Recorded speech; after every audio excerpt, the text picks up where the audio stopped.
Hello everyone, welcome to concept clarity and tricks. आज हम discuss करने वाले हैं मॉडर्न हिस्ट्री का एक बहुत important topic, that is civil uprisings. क्या है ये, क्यों होते हैं और कहां पर होते हैं, ये हमारे लिए बहुत ज्यादा इंपॉर्टेंट है क्योंकि लोकेशन हमारे लिए बहुत ज्यादा मैटर करती है एग्जाम के पॉइंट ऑफ व्यू से। ठीक है, तो ध्यान से देखिएगा, ध्यान से समझिएगा, बहुत इंपॉर्टेंट वीडियो है। चलिए शुरू करते हैं सिविल अपराइजिंग्स।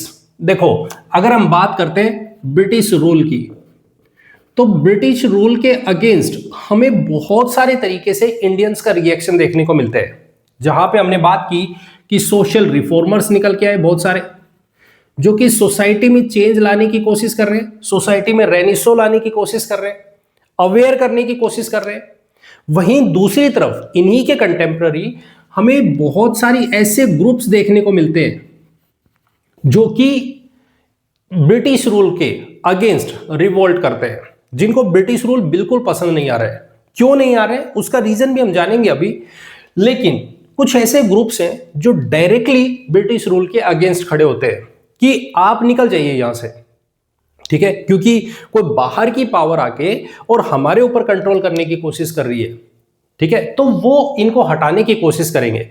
अब वो ग्रुप्स कौन से हैं, उसमें बहुत सारे अलग अलग ग्रुप्स हैं। ठीक है, कौन कौन से, जैसे हम बात करते हैं, सबसे पहले हम बात करें तो रूलिंग क्लास की। हमें रूलिंग क्लास, उसमें रूलर भी आ गया, उसमें बहुत सारे मनी लेंडर्स आ गए, जमींदार आ गए, वो सारे के सारे ऐसे ग्रुप्स हैं जो ब्रिटिश रूल के अगेंस्ट खड़े होते हैं। कुछ जगह पे ऐसी हैं जहां पे हमें पीजेंट्स देखने को मिलते हैं, जहां पे हमें आर्टिजन्स देखने को मिलते हैं। अगर हम बात करें तो हमें ट्राइबल पीपल देखने को मिलते हैं, ट्राइबल्स देखने को मिलते हैं। बहुत सारी जगह पे हमें रिलीजियस लोग देखने को मिलते हैं। कुछ ऐसे भी हैं, हमें यहां पे कुछ ऐसे ग्रुप्स भी देखने को मिलते हैं जो मिलिट्री में हमें रिएक्शन देखने को मिलेगा, जहां पे हमें अलग अलग तरीके से रिवोल्ट्स देखने को मिलते हैं। क्या है ये, पहले हम इनको समझने की कोशिश करते हैं कि आखिर ये क्यों कर रहे हैं, क्या रीजन रहा जिसकी वजह से ग्रुप्स इन पर रिएक्शन करना शुरू करते हैं। ठीक है, तो पहले हम एक एक करके इनके रीजन को जानेंगे और समझेंगे।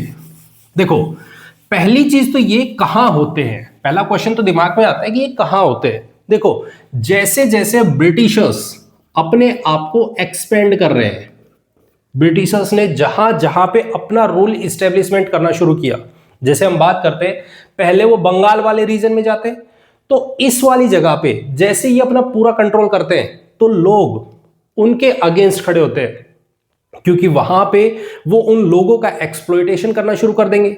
एक्सप्लॉयटेशन करेंगे तो लोग कहेंगे कि भाई हमें हमारे ही बिहाफ पे छोड़ दो, हमें आपकी जरूरत नहीं है। जब वो यहां से हमें साउथ वाले रीजन में देखने को मिलेंगे तो इस जगह पे हमें रिवोल्ट देखने को मिलेगा। जब हम 1799 के टाइम पीरियड में या 1800 के पीरियड में जब हम यहां देखते हैं कि मैसूर खत्म होता है, उस टाइम पे हमें साउथ वाले रीजन में ब्रिटिशर्स की एंट्री देखने को मिलती है। जब ब्रिटिशर्स यहां आएंगे तो इस रीजन में हमें रिवोल्ट देखने को मिलेगा। फिर धीरे धीरे ये मराठा जब खत्म होते हैं तो फिर ये ऊपर वाले रीजन में चले जाएंगे, मतलब वेस्टर्न पार्ट पे अटैक करना शुरू कर देंगे, तो वेस्टर्न पार्ट को अपने कंट्रोल में लेंगे, तो फिर हमें यहां पे रिवोल्ट देखने को मिलते हैं। तो कहने का मतलब यह है कि जहां जहां पे ब्रिटिशर्स अपने आप को इस्टेब्लिशमेंट करना शुरू करते हैं, वहां वहां पे हमें ब्रिटिश रूल के अगेंस्ट रिवोल्ट्स देखने को मिलेंगे। ठीक है, वहीं पर हमारे पास में बहुत सारे क्लासेस हैं जहां पे सिविलियंस है जो रिवोल्ट करेंगे। ठीक है, तो पहली हमारे पास में क्लास आती है जिसको हम बोलते हैं रूलिंग क्लास, या जिसमें हम बात करें तो किंग की। अगर सपोज करो हम इस रूलिंग क्लास में हम किंग की बात कर लेते हैं, ठीक है, वो रिवोल्ट करने के लिए तैयार हो जाते हैं। अब पूछोगे कि किंग आखिर वो क्यों। देखो, किंग का रिवोल्ट करने के पीछे रीजन रहा है, और वो रीजन ये है क्योंकि हमने देखा 1799 के पीरियड के बाद वहां पे एक सब्सिडरी अलायंस होता है, जहां पे राजा कहने के लिए तो राजा है। अगर मैं एक बात कहूं कि शुरुआत में हम देखते हैं कि रूलर का जो दबदबा है अपनी सोसाइटी पे, अपने एरिया में, वो ये है कि मैं राजा हूं। ठीक है, कुछ भी कर सकता हूं, कहीं भी जा सकता हूं, कहीं भी आ सकता हूं, जो डिसीजन होगा मेरा होगा। लेकिन हम बात करें कि जैसे ही ये सब्सिडरी अलायंस होता है, सब्सिडरी अलायंस, तो वहां पे राजा एक तरीके से निकम्मा बन गया। निकम्मा बोले तो कहने को राजा है कि वो बैठा है, लेकिन ना तो उसके पास में इकोनॉमिक पावर है, ना उसके पास मिलिट्री पावर है। वो पूरी तरीके से एक कठपुतली बन रहा है, पपेट है वो ब्रिटिशर्स का। अब इसकी कोई पावर ही नहीं है, चलने ही नहीं दे रहा कोई इसको। तो इसके दिमाग में आएगा कि यार मैं क्यों बैठा हूं। तो ये सोच रहे हैं कि अब मुझे कुछ ऐसा करना चाहिए ताकि मैं इस रूल को हटा पाऊं। लेकिन क्योंकि उसके जगह पे बैठा हुआ कौन है, बैठा हुआ है मिलिट्री का बंदा, वहां पे उसके साथ में ब्रिटिशर्स के लोग बैठे हुए हैं, तो इसकी चलने ही नहीं देंगे, इसको सप्रेस कर देंगे बाद में। तो जितने भी ये रिबेल्स हमें देखने को मिलते हैं, ये रिवोल्ट्स हमें देखने को मिलते हैं, इन सब का फाइनल कंक्लूजन क्या है, इन सब का सप्रेशन होगा। लेकिन होता तो है, शुरुआत तो होती है। Point clear. तो पहली चीज हमारे पास रूलिंग क्लास देखने को मिलती है। वहीं पे हम बात करें, खाली रूलर ही नहीं है जो कि एक तरीके से वहां पे रूल करने की कोशिश कर रहे हैं। हमें यहाँ पे बहुत तरीके के सिस्टम देखने को मिलते हैं, जहां पे हमें जमींदारी सिस्टम देखने को मिलती है। तो वहां से बहुत सारे जमींदार निकल के आते हैं।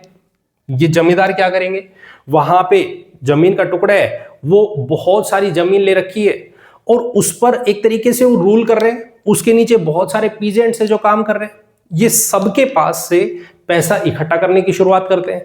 तो हम देखते हैं कि जमींदारी सिस्टम में जो जमींदार है वो एक तरीके से पावर में आ गया, क्योंकि ब्रिटिशर्स के साथ उठना बैठना है उसका। अब ब्रिटिशर्स ने इसके साथ में क्या अलायंस कर रखा है, ब्रिटिशर्स ने इसके साथ में बोल रखा है कि भाई देखो, जब तक आप हमें पैसा देते रहोगे आपकी जमींदारी रहेगी, आप ऐसे ही बने रहोगे, हमें शाम होते ही पैसा पहुंचा देना, आपकी जमींदारी मेंटेन रहेगी। लेकिन अगर आपने पैसा नहीं पहुंचाया तो आपकी जमींदारी खत्म। अब जमींदार जब तक पैसे भेज रहे हैं ब्रिटिशर्स को, तब तक तो वो बहुत अच्छी बात है, ब्रिटिशर्स भी खुश है, जमींदार भी खुश है। जैसे ही मान लो इसके पास पीछे से पैसा नहीं आया, क्योंकि ये किसके ऊपर प्रेशर डालेगा, ये कंट्रोल क्या चल रहा है, यहां बैठी हुई ईस्ट इंडिया कंपनी, इसके नीचे बैठे जमींदार, नीचे बैठे जमींदार, और जमींदारों के नीचे बैठे पीजेंट्स। अब ये जाता है इनके पास कि भाई पैसा दो। अब मान लो सपोज करो फेमाइन आ गया, या हम ये बात करें कि इस बारी क्रॉप प्रोडक्शन है वो अच्छा नहीं हो रहा है, तो ये जो पीजेंट्स है, जो फार्मर्स हैं, इनके पास क्रॉप प्रोडक्शन हो नहीं रहा। और जब क्रॉप प्रोडक्शन नहीं हो रहा है तो ये पैसा कहां से जमींदारों को दे, ये जमींदारों को पैसा नहीं दे पा रहे। इसीलिए हमें देखने को मिलता है एक नई क्लास निकल के आती है जिसको हम बोलते हैं मनी लेंडर्स। इन्होंने, पीजेंट्स ने क्या करना शुरू कर दिया, पीजेंट्स ने जाके मनी लेंडर्स के पास में पैसा मांगना शुरू कर दिया कि भाई इस बारी प्रोडक्शन अच्छा नहीं हुआ, कोई बात नहीं, लेकिन ऐसा करते हैं अब की बार हम मनी लेंडर से कुछ पैसा उधार ले लेते हैं, जो अपना सेठ है उससे हम कुछ पैसे उधार ले लेते हैं, अगली बार जो क्रॉप प्रोडक्शन होगी उससे उसका पैसा चुका देंगे। ठीक है। अब क्या प्रॉब्लम है, प्रॉब्लम यह है जमींदार इन्वेस्टमेंट कर नहीं रहा, क्योंकि जमींदार है वो जो लैंड है, लैंड पार्ट है, उस पर किसी भी तरीके का इन्वेस्टमेंट नहीं कर रहे हैं। ना ही वो उसमें लैंड की फर्टिलिटी के बारे में सोच रहा है, ना ही वो क्रॉप प्रोडक्शन के बारे में सोच रहा है। उसका मेन फोकस है सिर्फ और सिर्फ पैसा वसूलना। ठीक है। अब उसके लिए ये इसके ऊपर प्रेशर डाल रहा है, इसके पास पैसा नहीं आ रहा, क्यों, क्योंकि क्रॉप प्रोडक्शन नहीं हो रहा, तो ये इसको पैसा नहीं दे रहा। और जब इसके पास पैसा नहीं गया तो पैसा जमींदार से ईस्ट इंडिया कंपनी के पास जाना है, वो नहीं पहुंच रहा है। तो east India company at last किसको टारगेट कर रही है, जमींदार को, कि भाई आप बैठे हो लेकिन पैसा कहां है, आपको जमींदार बनाया था क्योंकि हमें पैसा ला के दो, आप पैसा ही नहीं दे रहे हो, अब जमींदार कैसे, हटो। तो यहां से जमींदारों को उसके पोस्ट से हटा दिया। अब जमींदार दुखी है, जमींदार ये कह रहा है कि मारो इनको, क्यों, क्योंकि भाई यार ऐसा थोड़ी होता है, मैंने एक बार पैसा नहीं दिया तो मेरे को हटा दिया। ब्रिटिशर्स का टारगेट था पैसा वसूलना, जमींदार कह रहे हैं मैं पैसा मेरे पास आया ही नहीं है तो मैं कैसे दूं, तो कह रहे आप हटिए। तो यहां से जमींदार है वो परेशान कि हटाओ इनको। तो ये भी ब्रिटिश रूल के अगेंस्ट हो गए बहुत सारी जगह पे। क्योंकि इनकी जगह पे दूसरे बंदे को, जो पैसे वाला है, उसको बिठा दिया, तू बन जा भाई, हमें पैसा चाहिए। ठीक है, दूसरी चीज होगी। तीसरी चीज हमें पीजेंट्री देखने को मिलते हैं। पीजेंट्री क्यों?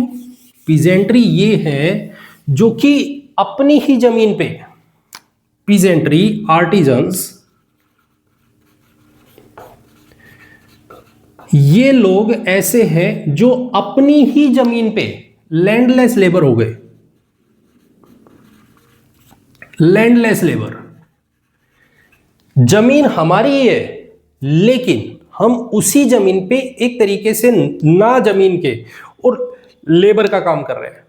जहां पे हमें देखने को मिलता है ये जो लोग हैं जो बाहर शहर में काम कर रहे हैं, एक तरीके से अगर मैं बात करता हूं आर्टिजन्स हैं। कुछ लोग हैं जो बाहर निकल गए कि भाई मैं तो शहर में जाके और वहां पे जॉब करूंगा, वहां पे काम करूंगा। जैसे हम बात करते हैं कोई भी कॉटन या टेक्सटाइल फैक्ट्री है, टेक्सटाइल फैक्ट्री, उसमें वर्कर के रूप में काम करने गया। ठीक है, ठीक है, वो उसमें काम कर रहे हैं। अब वहां पे जब ये टेक्सटाइल इंडस्ट्री में काम कर रहे हैं तो वहां पे ये अपने हाथों से वहां कपड़े बना रहे हैं, वहां पे काम कर रहे हैं, तो ऑब्वियस है एक वर्कर के तरीके से काम कर रहे हैं, अच्छी सैलरी मिल रही है, अच्छी इनकम हो रही है।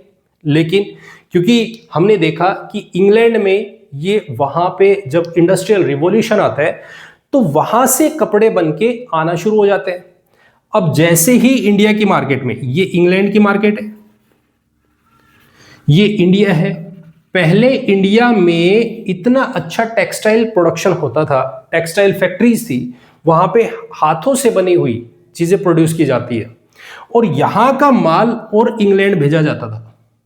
ठीक है, तो ऑब्वियस है हाथों से कोई चीज बनाई जाएगी तो उसके ऊपर टाइम भी लगेगा, टाइम लगेगा तो पैसा भी ज्यादा लगेगा। तो इंडियन जो प्रोडक्शन हो रहा है वो हाई कॉस्ट का है, हाई कॉस्ट, लेकिन क्वालिटी बहुत अच्छी है। लेकिन इंग्लैंड में हो गया इंडस्ट्रियल रिवॉल्यूशन, यहां हुआ इंडस्ट्रियल रिवॉल्यूशन, और जैसे ही इंडस्ट्रियल रिवॉल्यूशन हुआ तो यहां पर फैक्ट्री बड़ी बड़ी आ गई, मशीनें बड़ी बड़ी आ गई, और बड़ी बड़ी मशीनें जब यहां आ गई तो यहां से अब प्रोडक्शन होना शुरू हो गया और टेक्सटाइल प्रोडक्शन यहां से और इंडिया में डंप करना शुरू कर दिया।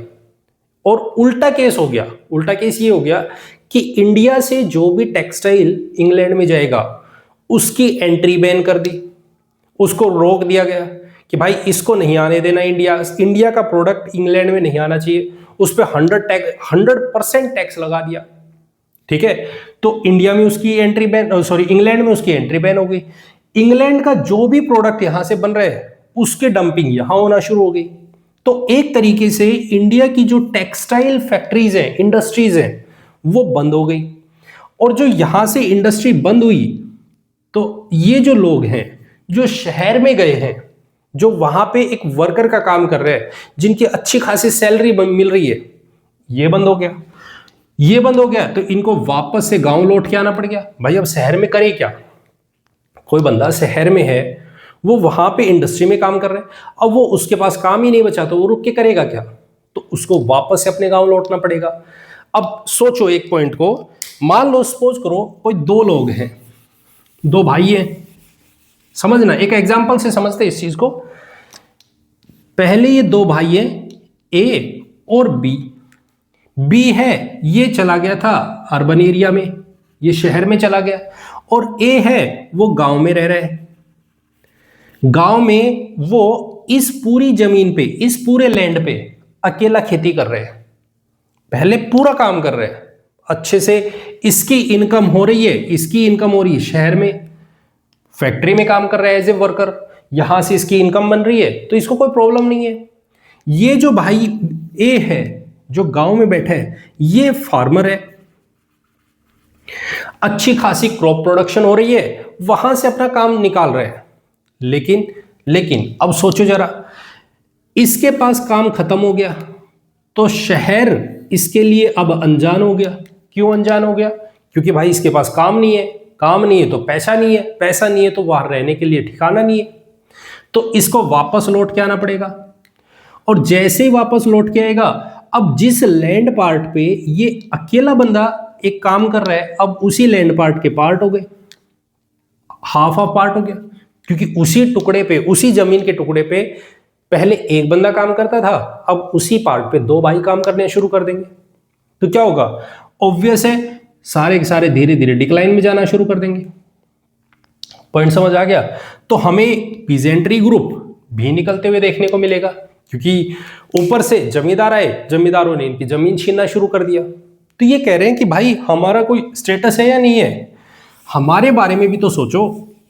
ये जो ब्रिटिशर्स हैं, ये हमारी ही जमीन हमसे छीनने की कोशिश कर रहे हैं, ये हमसे हमारा घर छीन रहे हैं, ये हमसे हमारी इनकम छीन रहे हैं। तो यहां से ये नया ग्रुप निकल के आ रहा है। वहीं दूसरी तरफ हम बात करते हैं ट्राइबल पीपल की, ट्राइबल्स की। ट्राइबल्स जो कि फॉरेस्ट एरिया में रह रहे हैं।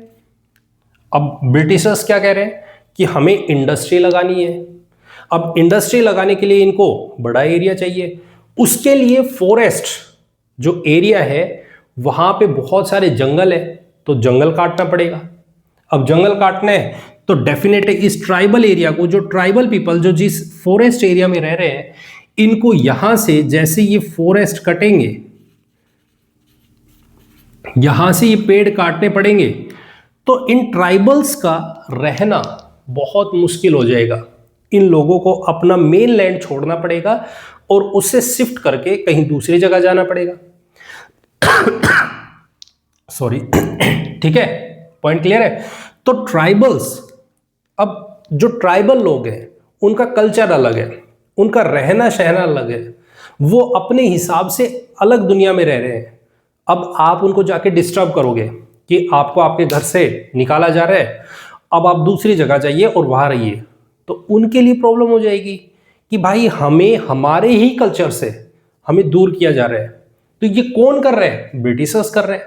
तो ये लोग कहेंगे कि हमें कोई लेना देना नहीं है, हमें हमारा सिस्टम हमें दे दो, हमें वहां पे रहने दो, हमें उसी तरीके से रहने दो।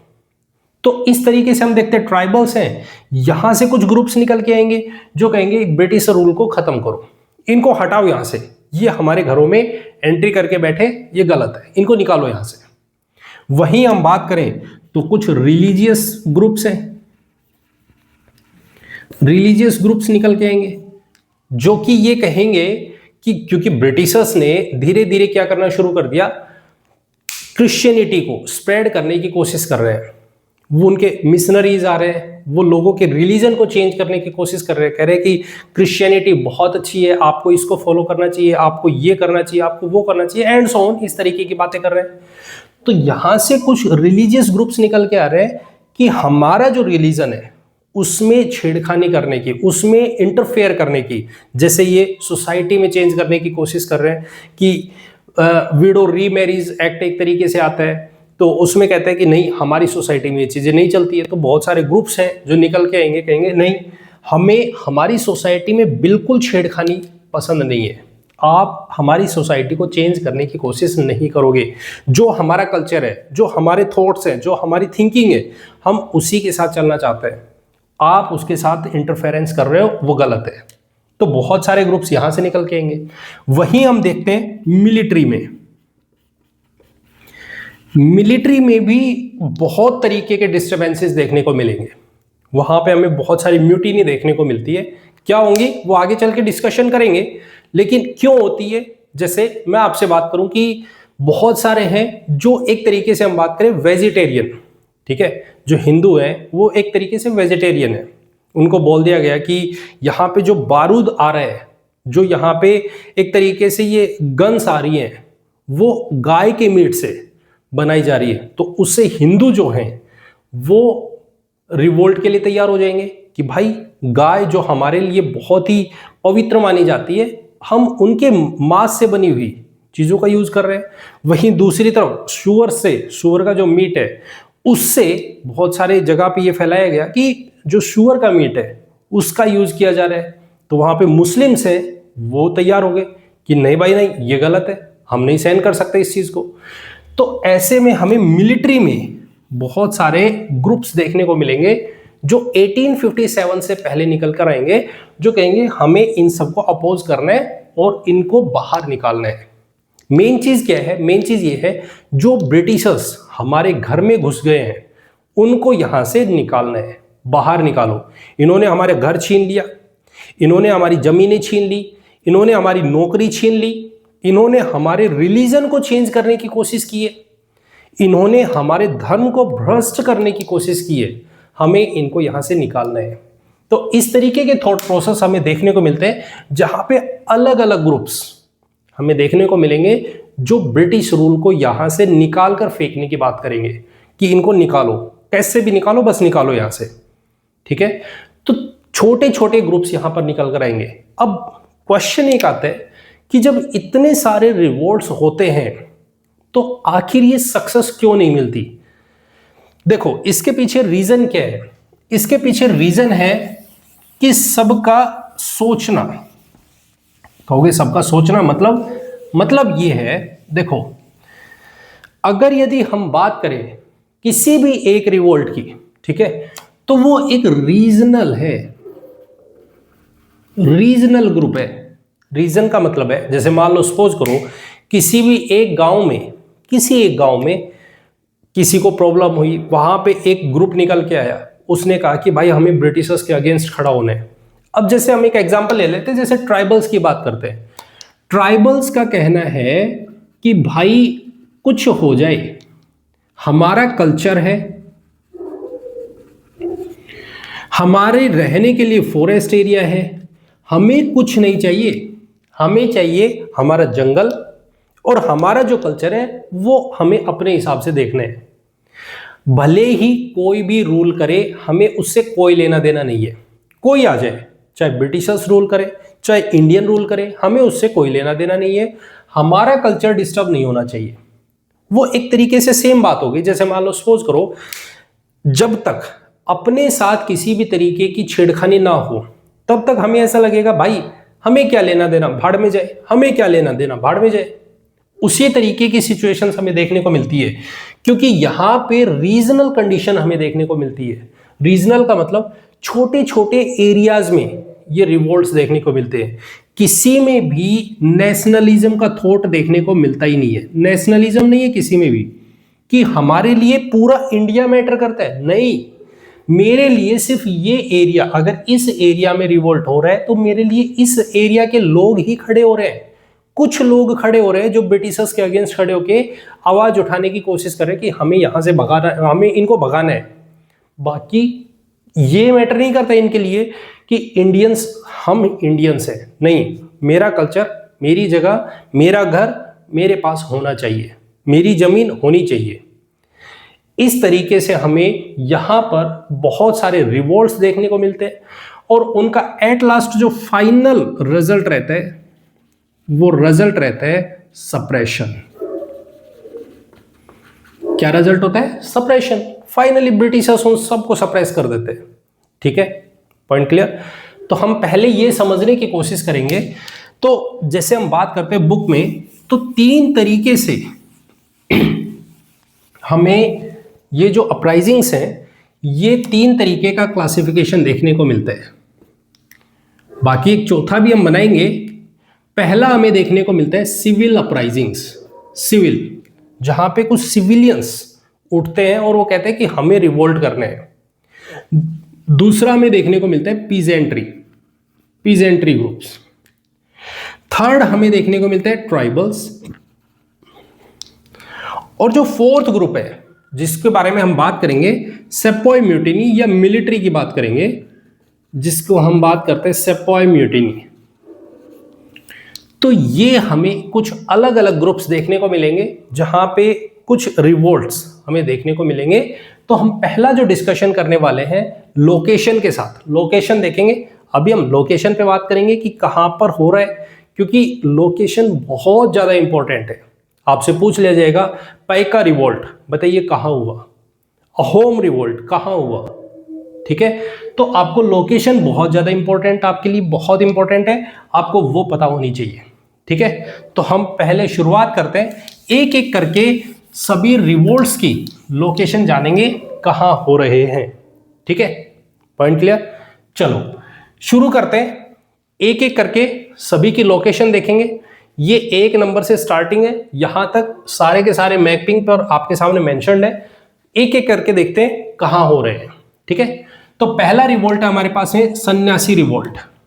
सन्यासी रिवोल्ट हमें कहां देखने को मिलता है, क्योंकि हमने बोला ना कि जैसे अगर हम टाइम पीरियड को देखें तो वो टाइम पीरियड हमें बताएगा कि ये रिवोल्ट कहां हो रहा होगा।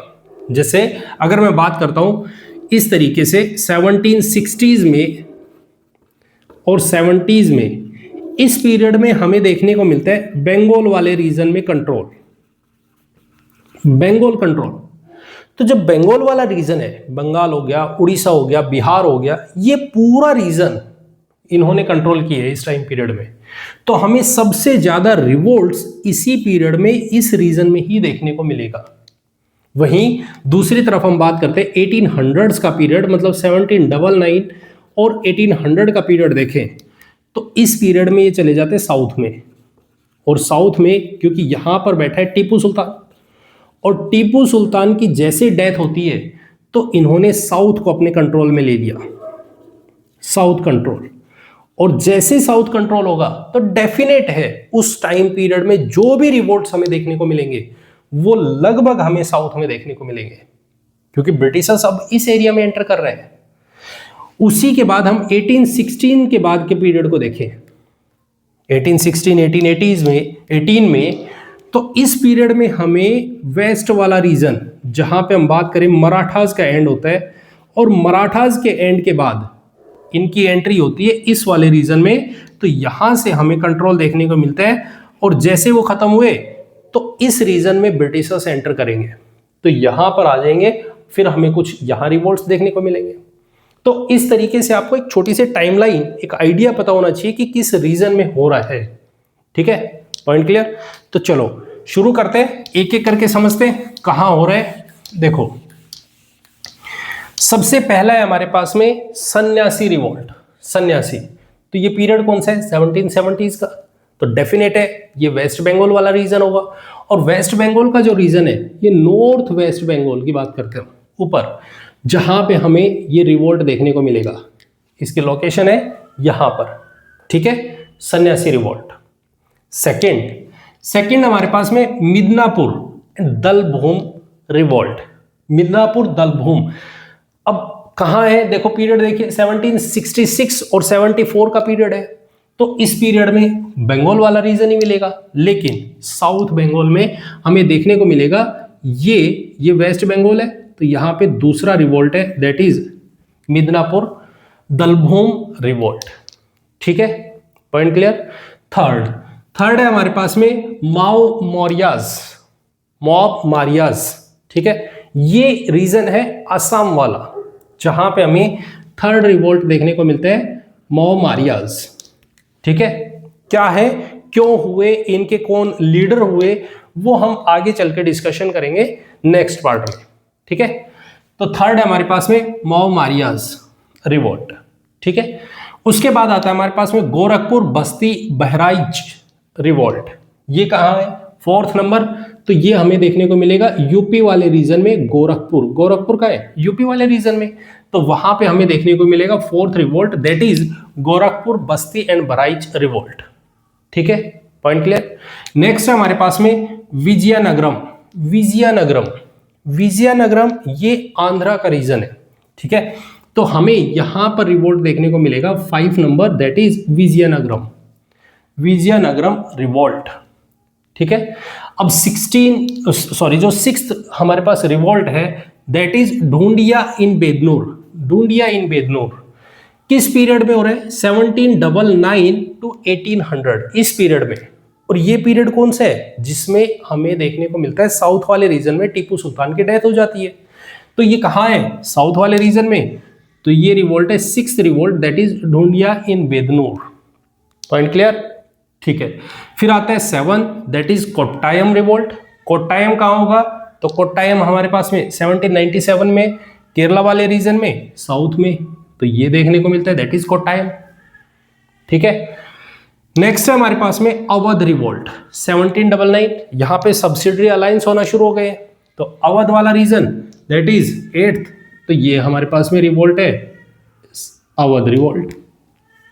ठीक है, एक एक करके आपको लोकेशन मैपिंग पे ड्रॉ करनी है साथ साथ में, तभी आपको याद हो सकते हैं।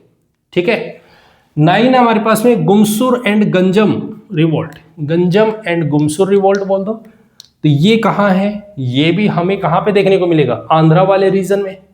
ठीक है, तो ये 9 नंबर है हमारे पास में, that is Ganjam and Gumsur revolt. ठीक है, 10th that is Palamu uprising. Palamu, Palamu का है, ये हमें उड़ीसा वाले रीजन में देखने को मिलेगा, पलामू। ठीक है, तो ये हमारे पास में पलामू। क्लियर। नेक्स्ट है हमारे पास में पलेगार रिवोल्ट, पलेगार या पॉलीगार्स रिवोल्ट बोलते हैं। तो ये कहां पर देखने को मिलेगा, तमिलनाडु वाले रीजन में, ये वाला है, दैट इज पलेगार या पॉलीगार रिवोल्ट्स। ठीक है, यहां पे ये वाला जो एरिया है, यहां पे पलेगार्स बोलते हैं। ठीक है, तो ये रिवोल्ट है पलेगार या पॉलीगार रिवोल्ट्स। क्लियर। नेक्स्ट है हमारे पास में अपराइजिंग इन हरियाणा रीजन। तो हरियाणा रीजन हमारे पास यहां पे है, तो यहां पे रिवोल्ट देखने को मिलेगा, दैट इज 12th। ठीक है, पॉइंट क्लियर। ठीक है, उसके बाद आता है हमारे पास में, दैट इज त्रावणकोर। त्रावणकोर का है, ये रहा नीचे। ठीक है, तो यहां पर रिवोल्ट देखने को मिलेगा 1808 में, 1808 टू 1809 के पीरियड में त्रावणकोर रिवोल्ट। ठीक है, साउथ में एंटर कर रहे हैं, ब्रिटिशर्स आ रहे हैं, वहां पे कंट्रोल इस्टेब्लिशमेंट करने की कोशिश करेंगे, तो उनको बाहर निकालना है, तो इसके अगेंस्ट में रिवोल्ट होता है त्रावणकोर रिवोल्ट। उसके बाद आता है हमारे पास में बुंदेलखंड रिवोल्ट। बुंदेलखंड रिवोल्ट का है, तो बुंदेलखंड है यहाँ पे, जो साउथ पार्ट है, यूपी का जो साउथ पार्ट है, वहां पे यूपी का साउथ पार्ट, एमपी का अपर वाला पार्ट, वहां पे हमें बुंदेलखंड देखने को मिलता है, तो वहां हमें रिवोल्ट देखने को मिलेगा, बुंदेलखंड रिवोल्ट। ठीक है, नेक्स्ट है हमारे पास परला की मेडी इन गंजम, गंजम इन गुमसोर, ये वाला रिवोल्ट है, वहीं पे हमें देखने को मिलता है ये रिवोल्ट, दैट इज परला की मेडी, परला की मेडी रिवोल्ट, परला की मेडी रिवोल्ट। ठीक है, पॉइंट क्लियर। उसके बाद आता है हमारे पास में कच्छ रिबेलियन, ये है कच्छ डिस्ट्रिक्ट, तो यहां पर रिवोल्ट देखने को मिलेगा। ठीक है, 17 हमारे पास में बरेली रिवोल्ट। बरेली रिवोल्ट का है, तो ये है हमारे पास में यूपी वाले रीजन में बरेली है, वहां पे हमें रिवोल्ट देखने को मिलेगा, that is known as Bareilly revolt. ठीक है, तो 17 हो गया Bareilly revolt. Then Hathras uprising, Hathras का है, वो भी यूपी में है, तो वो हो गया हमारे पास में हाथरस अपराइजिंग। ठीक है, पॉइंट क्लियर। 18 रिवोल्ट हो गए। 19 है पैका रिवोल्ट, बहुत ज्यादा इंपॉर्टेंट है पैका रिवोल्ट। कहां पर है, तो ये देखने को मिलेगा उड़ीसा वाले रीजन में, this is known as Paika revolt. ठीक है, नेक्स्ट है वघेरा रिवोल्ट या वघेरा अपराइजिंग। वघेरा अपराइजिंग कहां है, ये है हमारे पास में 20th, this is this, Gujarat वाला जो रीजन है, वहीं पे हमें देखने को मिलेगा वघेरा रिवोल्ट। ठीक है, वघेरा अपराइजिंग बोल दो या वघेरा रिवोल्ट। नेक्स्ट है अहोम रिवोल्ट। अहोम कहां पे, ये आसाम वाले रीजन में, अहोम किंगडम है, उसमें हमें रिवोल्ट देखने को मिलता है, तो ये है हमारे पास में आसाम रिवोल्ट, आसाम में अहोम रिवोल्ट। ठीक है, नेक्स्ट है सूरत सॉल्ट एजिटेशन। सूरत में, सूरत का है, ये वाला गुजरात वाले रीजन में, तो यहां हमें देखने को मिलेगा Surat salt agitation. Clear. And last that is Kolhapur and Sawantpur. Kolhapur का है महाराष्ट्र में। ठीक है, तो महाराष्ट्र वाले रीजन में हमें देखने को मिलेगा कोल्हापुर एंड सावंतपुर अपराइजिंग या फिर रिवोल्ट।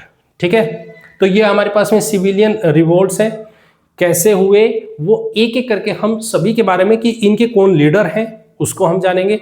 इनसे रिलेटेड जो स्टोरी है उसको ज़्यादा जानने की ज़रूरत नहीं है, क्योंकि हमसे डायरेक्टली पूछा जाता है क्वेश्चन, इनकी लोकेशन कहाँ पे है, और दूसरी चीज़ पूछी जाती है कि इनको लीड करने वाला कौन है। तो हम नेक्स्ट पार्ट में उसके बारे में डिस्कशन करेंगे कि इनको लीड करने वाले कौन कौन रूलर रहे, और मेन जो रीज़न है जिसकी वजह से ये रिवोल्ट होता है हम उसको भी मेंशन करेंगे। ठीक है, पॉइंट क्लियर। तो आई होप आपको ये वीडियो अच्छी लगी तो इसे लाइक, कमेंट एंड शेयर जरूर करें, और अगर यदि आप चैनल पर नए हैं तो हमारे चैनल को सब्सक्राइब जरूर करें। मिलते हैं नेक्स्ट वीडियो में। Thank you very much and have a nice day. Bye bye, take care.